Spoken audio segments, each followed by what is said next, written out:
Dak wasn't on his usual offensive attack on Sunday, completing only 17 of 37 passes against the Giants and throwing 2 interceptions in a 10-7 loss to New York. Jason Garrett said at no point did he contemplate pulling Prescott in favor of Romo and made it clear yesterday that Dak is the Cowboys' guy.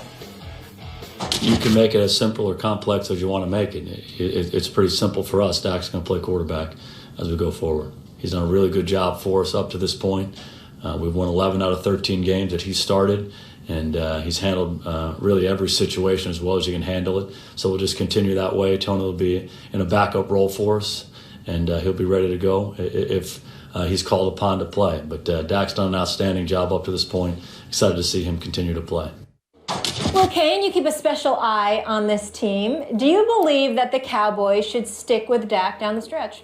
For now. But I think they got to start thinking about it.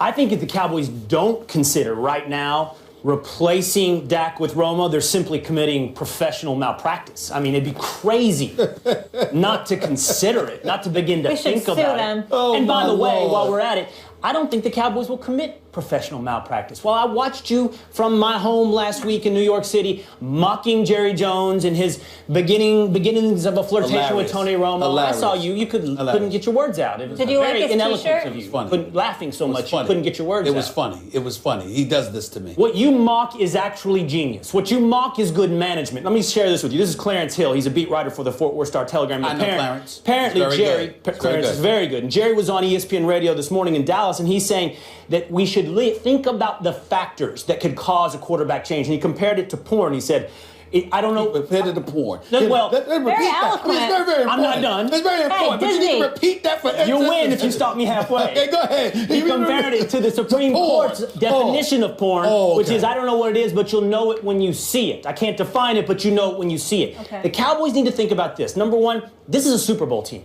This is not a playoff team. This is a team with a legitimate chance to win the Super Bowl. And if that's the case, which quarterback gives you the best chance to do so? The Giants game and the Vikings game should give you some doubts about Dak. Not so much that he should be benched. 11 straight wins, the guy gets some leash. 11 straight wins, he can make a few mistakes. 11 straight wins, he can face some adversity. But if you're not thinking about it, if you're not thinking about another game or two like this with 2 picks, another game or two like that, I've got a $100 million backup sitting over here, then you'd be committing malpractice. The Cowboys better be considering the scenarios where Tony comes in. Well, first of all, I must confess to you, you left me almost speechless because I'm thinking about porn in the Supreme Court and they talking about how you don't really know what it is until you see it. I don't know how you don't know what it is until you see it. But I'm just saying. Now I got a whole new tool in my toolbox. I'm just saying. Throw porn on the table when you're off the table. You stalled me there for a second. I got frozen there for a second, but I'm back. Let me get this straight. Because I can't believe I don't know whether I'm talking to Will Cain or Max Kellerman. So let me get this straight. Dax should stay in the game. He should stay in the lineup, but at the same time, you're not sure whether he should stay in the lineup because he could be considering, professional malpractice if he doesn't consider it. So he should think about it. But it's really not going to happen. I don't want to confuse you. I don't want to make it too hard. But you and Max, I got to give it to y'all. Y'all got me confused with this one. You got me there. Here's the reality. In the end, I really don't care. I entertain you, but the fact of the matter is that whether it's Dak or whether it's Romo, y'all ain't winning. That's all I care about. I don't give a damn who's your quarterback. It really doesn't matter to me this year. What I care about is that the worst fan base in American history, known as the Dallas Cowboy fan, led by the Will Cains of the world, end up miserable before February. That's all I care about. As long as you are miserable come February, I'm good. So you can sit up there and talk about Romo or Dak all you want to. You can sit up there and say Romo's definitely going to be in there and then come on the show and you're speechless because Dak is balling and then suddenly you don't know if it's going to be in there. So you drop the subject. You don't even want to talk about it when you came on the show. And then a week later after Dak Prescott struggles against the Giants, here you come again talking about it's something we'll consider. This is what it is. Nothing if not consistent. No, now you have nothing. I have been talking about the opportunity for Tony to contribute. Listen. By the way, I'm on this show every day. Yeah. And the fact of the matter is that there was a week you came in here, we actually didn't talk about the Cowboys. You know why? Because Will had nothing to say. Will has nothing to say. I'm not telling people what happens if you say stuff like that. Will had nothing to say because that was afraid of me, and you know it. Come on. Will had nothing to say because Dak was balling. And we knew that Tony Romo had gave that concession speech, that retirement speech that he gave, you know, damn near crying for crying out loud. That didn't happen? If there's ever, a week, Max Kellerman, when I'm not here, it's because you and Stephen A. have said we can't handle Will this week. Oh, please. Would you like the truth now? Dak Prescott is the quarterback of the Dallas Cowboys because he's 11-0 against non-Giants teams. And even the 2 losses to the Giants were very close, and the Giants are a bad matchup for the Cowboys, particularly as their defense rounds into elite form, as it seemed to do against the Cowboys. Dak otherwise is 11-0 against the rest of the league.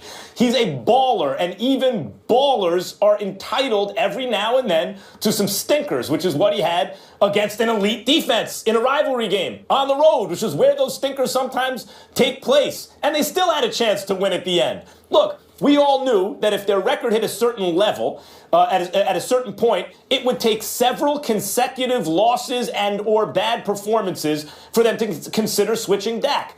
One subpar performance in a close game on the road, as I just described, is not nearly enough to really start considering that switch. If there are 3 in a row or something like that, okay, but barring something like that, and even if there are 3 losses in a row, but in 1 or 2 of them Dak really balls out, no. And by the way, Will, yes. 1964, who was it? I wasn't born. Potter Stewart, the pornography definition. I don't know what the definition is, but I'll know it when I see it. Yes. Was a terrible cop-out, and it was a way of abdicating his responsibility of doing the job of defining what it is. Max, that was the job, and he didn't want to do it. Max, so define it.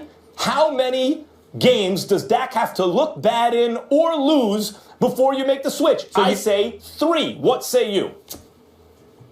I say, I think it might be 1 more, Max.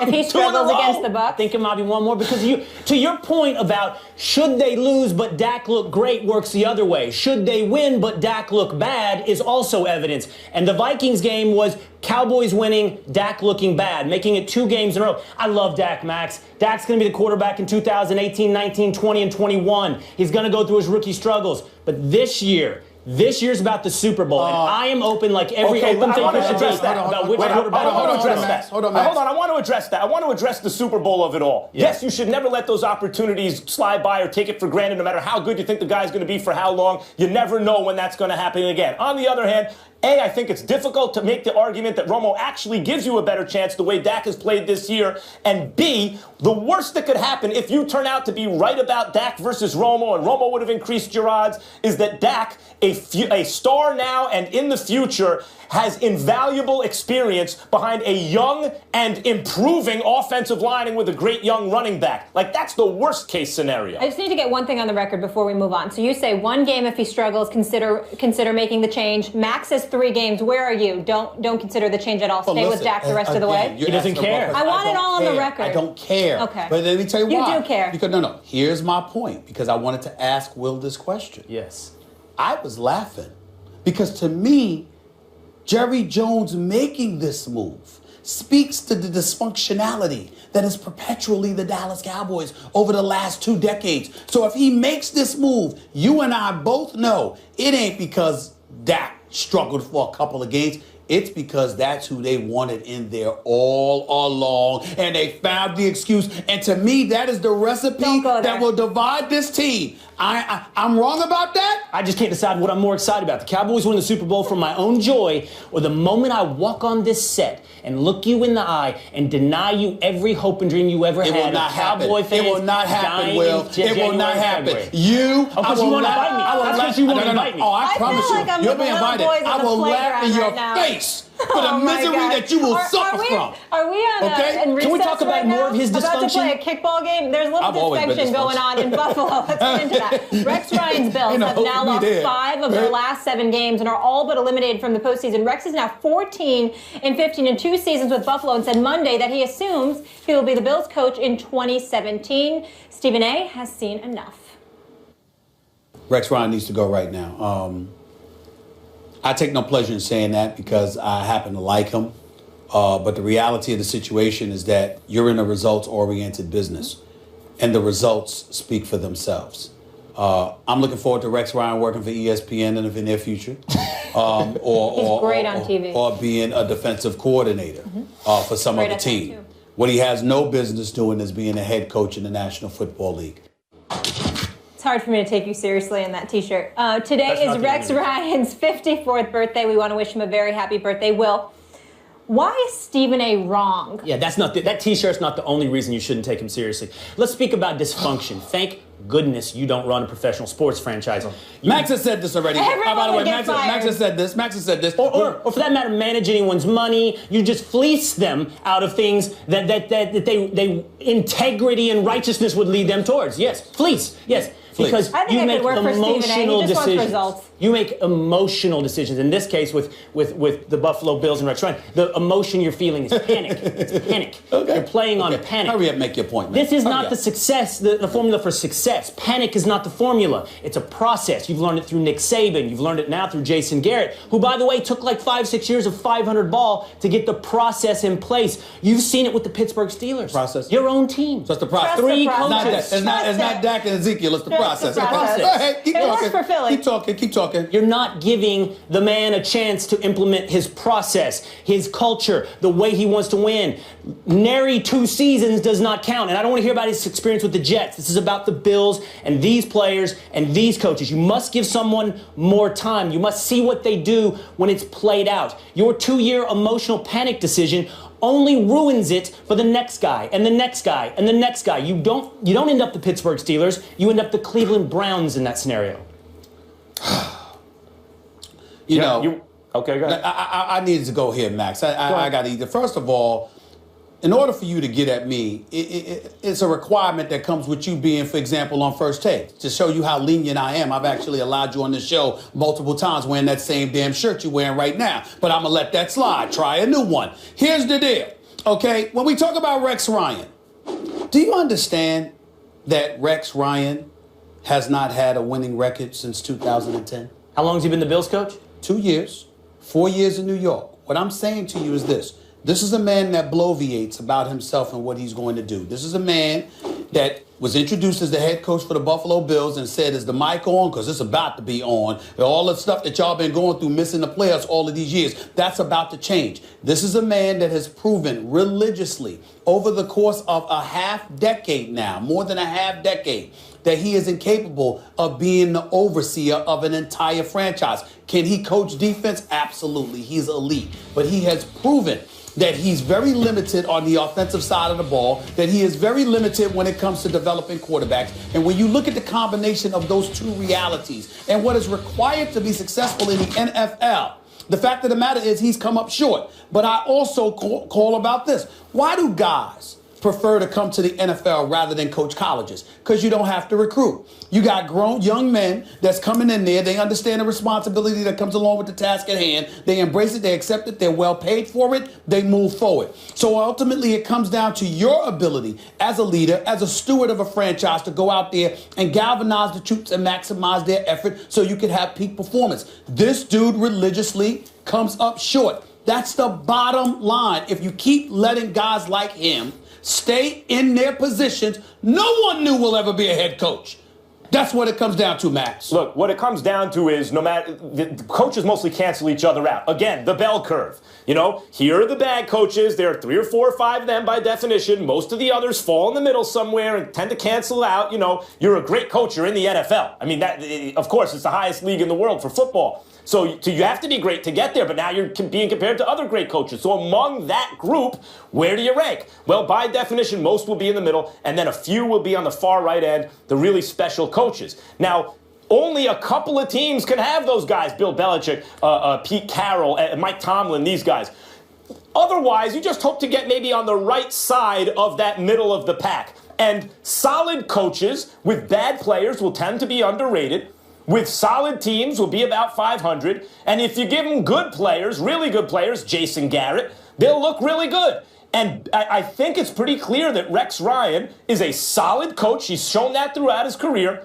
The Bills have solid talent, and so they're about a 500 team. But you don't jettison the coach because he's not Bill Belichick. That is what dysfunctional franchises do. As I said yesterday, as Will just brought up today, And others are, of course, thinking those are bad, dysfunctional franchises. We didn't get the exact results we want right now. Max, let's make a change. I You stay the course. I heard Max get into this debate with you yesterday about whether or not he is a solid coach. I'm not going to go down that path. That's your fight, Max. Mine is this: too little time. And Stephen A. falls back on the Jets and his experience with the Jets, which is virtually, not completely, virtually irrelevant to this debate. It's just like a financial guy who trades your stocks every 2 months. You're going to lose money. You got to see this process play out. And when it's done, maybe he's not solid, Max. Maybe he's not solid. Let me finish the thought in this regard. AFC Championship game. It's not about the system. It's not about the coach. It's about the individual. And let me be the first to say, I am guilty of this. Y'all can call me whatever you want. I'm not playing. I'm a results-oriented dude. And I say that with me as well. If I ain't getting the job, my experience is that if I'm not getting the job done, I got to go. All right? If somebody else ain't getting the job done, you have to go. It's just that simple. This is not personal. This is about the NFL culture. You know how parity is. A team that stunk one year can end up being good the next. If you 6 years in the NFL, come on, Will. I need to add something 6 years? too. 6 years? My issue with you is not that you're a results-oriented guy, but when you think you know what the results are. And with the Bills, don't give me 6 years. I told you, 2 years. Bills, 2 years. Here's the other thing I want us to think about, too. Obviously, his strong suit is the defense. When he inherited this team, they had the 4th best defense. By the way, there can be an argument they took a step back. We just saw Le'Veon Bell didn't do him any favors. Molly, 225 yards. you're not even bringing up the biggest stat. 214 yards. You're not even bringing up the biggest thing. He's not getting it done on the defensive side of the ball, which is his specialty. You're right about that, Molly, but guess what, Will? Yes. They had 54 sacks, Doug Maroney's last year there. The very next year, Rex Ryan's first. 21 sacks. And they actually took a step back. You got Mario Williams. You sit up there, you got him dropping back into the secondary when he was a pass rusher. Defense is supposed to be your signature. So that should be on lock, and that's Come on now. Come on, I would not say the defense stinks. That's the difference. That's what you and Max. Your results don't matter nearly as much as the process. I get last word? Go ahead. Well, it's just this. If I'd argued that there's zero evidence that Rex Ryan should be fired, you'd be winning this debate. But I didn't argue that. I argued that 2 years in, you don't have enough. I do You have don't have enough. And I'm telling you factually, I'm absolutely right. You just need to be drug tested. 500 is a solid coach, and he may be 8-8 this year. Looks like an 8-8 team to me. An argument on behalf of Rex Ryan. Maybe 9-7, Max. Where were you? Okay, we got to Where were you with Jeff I want to Fisher? see how You you should have feel argued next for him. week if you've had enough of Dak. We'll talk to you next week after the Sunday's game. Can't wait to see where you are in that Romo situation. I'm shocked he wasn't here to argue for Jeff Fisher. Who knows with you? What if Rex is 9-7? What if he wins out? All right. We'll address it all next week. We'll see how it goes. Will, always good to see you. Stephen A. got his wish. Jeff Fisher fired by the Rams, but who should be his replacement? Jordan Bettis will join the desk with that answer. Also ahead, why is Jay-Z throwing shade at Phil Jackson? And what does LeBron James have to do with it? We discuss.